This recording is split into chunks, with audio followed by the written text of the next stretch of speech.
If I had paid $1,500 for this originally, I would have spent another $1,500, flown out to Redmond, Washington, and thrown it at him. But that was on Android 10. Now we've gotten the better late than never edition of Android 11. So all the problems are fixed now, right? The Microsoft Surface Duo, the original, today on this edition of Steve-alicious Tech.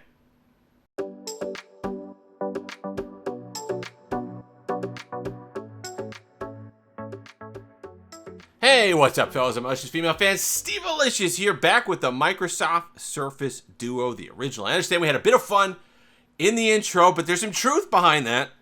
We waited a long time for Android 11, and while there are a couple of major improvements from Android 10 to Android 11 on the Microsoft Surface Duo, I don't think all of the wish list was covered. There's still some big things that are an issue that I don't even think can be fixed because they're hardware things, but we'll talk about that in a moment. I do mean what I said in the title and the fact that this is the best, worst device that I've ever used. Because I don't think I hate myself enough to use this as a daily driver, as just a phone. If this is the only device you're carrying around expecting to handle all your phone stuff, even texting, email, communicating, I don't think this is a device for you. But as a companion device, and this is really where we get down into the tech enthusiast type stuff. As a companion device, for the price that you can now get it at, which link will be in the description. Amazon, we're talking $400 on AT&T, and an unlocked version a little bit more than that. But for that money, because of the hardware and the experience that you get for some things, I think that's at the price point finally where you consider it and say, all right, I'll give this a shot. Because originally when I saw this, I saw videos on it, and I watched it. I was contemplating buying it for the channel. When somebody needs a 20-minute or 30-minute video to explain to me what something is, you've lost the point. You've lost the plot, right? At that point, a phone should be able to be described to me in 5 minutes. What is it? Can I understand how I'm supposed to use it? But everybody was coming up with all these ways. Oh, well, you could do this and this at the same time, and you could do all this stuff, and it was just, you're losing me there.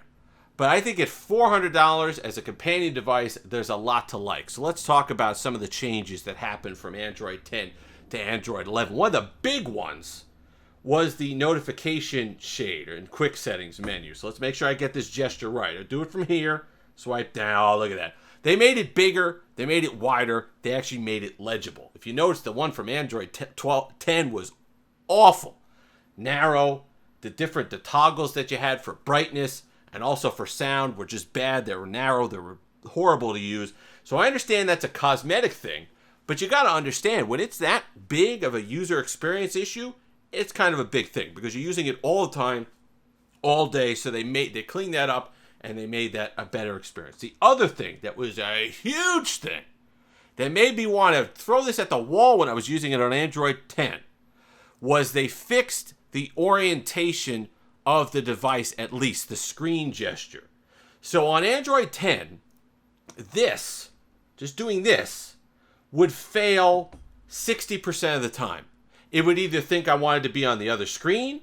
It wouldn't recognize that I wanted to be on one screen. It would still have everything on two screens. It was a mess. And I'm not exaggerating that. I'm not talking that's 5% and we're blowing it out of proportion.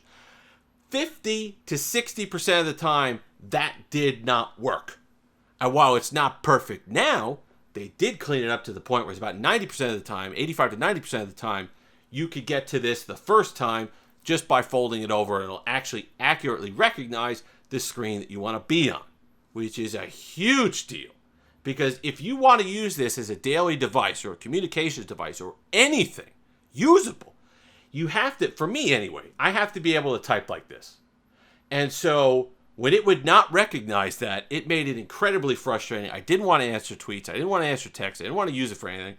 Because it was just, I didn't want to bother flipping it over and taking my chances, literally flipping a coin, whether it was going to work or not. But now it does. So that's quite a bit better than it was before, which is nice because you actually want to use it. But speaking about communication stuff, and this is where I kind of run into the other issue. The keyboard is not fixed. The keyboard is unresponsive. It is horribly easy to overtype the keyboard, and you don't have to be that fast. We're not talking 200 words a minute and then you're overwhelming the keyboard. It's like if you want to do a couple words that you're just going to find yourself not getting the input that you want. And when I read online, I hope this is, I don't know if this is true or not, it's some sort of myth.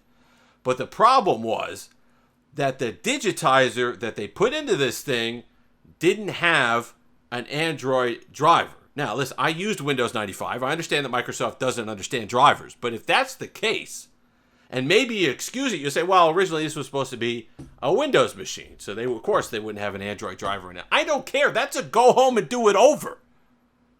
That's when you take the school project back home, you have your parents fix it, and then you come back to class.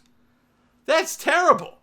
And it is an awful typing experience. Like, not just bad. You try to type, and the disappointing part of it is that the Microsoft Windows phones had one of the best on-screen typing experiences. There's a bunch of Windows Phones fans here that watch the video. You know what it was like typing on Windows Phone. It was amazing. This is not amazing. So that affects what? Everything. Emails, tweets, all the rest of it.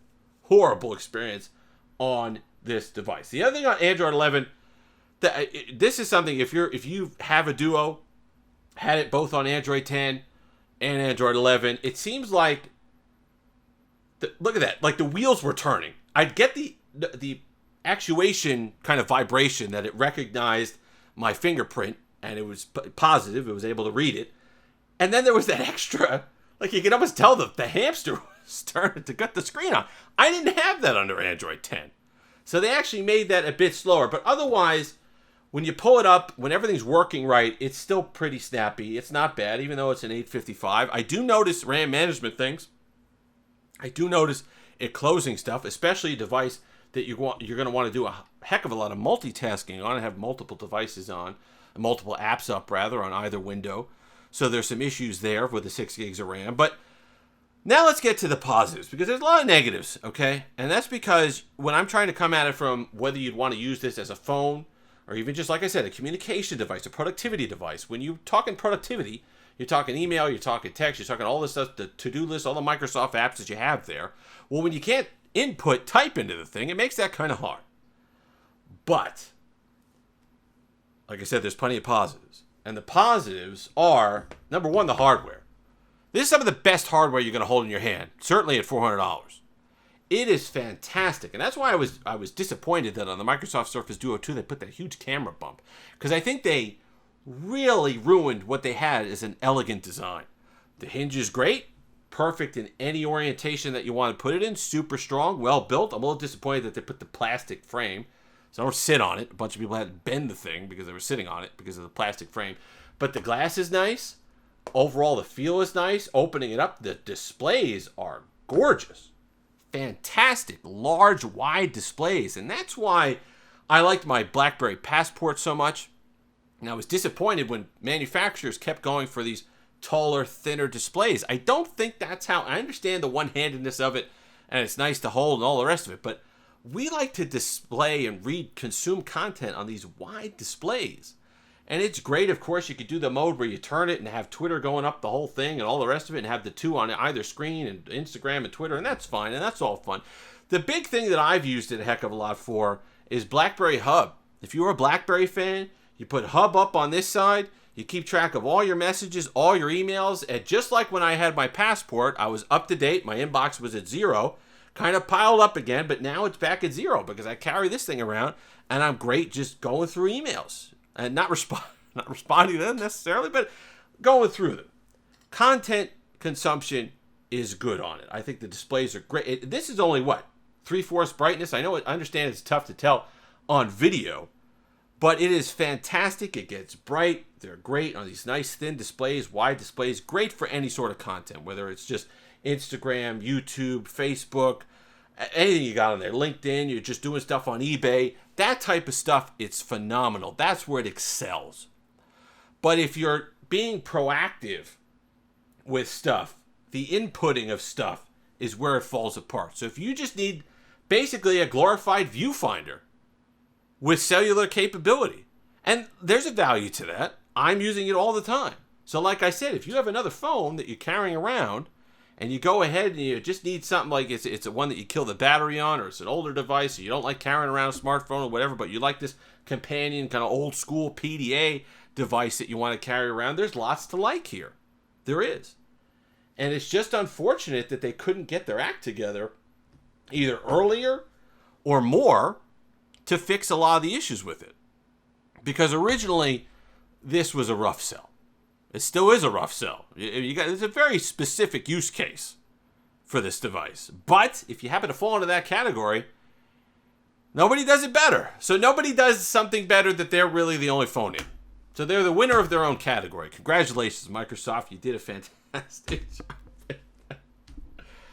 I like it. Like I said, I like it even despite all the nonsense. I still like it. It's cool to carry around. It's awesome to, like I said, just keep up on your emails, or you're watching stock charts, or you got your Bitcoin, or whatever it happens to be. It's great to sit there and use. But this would not be the only device that I carry around with me. I think I would lose my mind at that point, I think. But if you got one, let me know. If you've made it this far, like, comment, subscribe, all that fun stuff. Until next time, have that Steve-alicious day.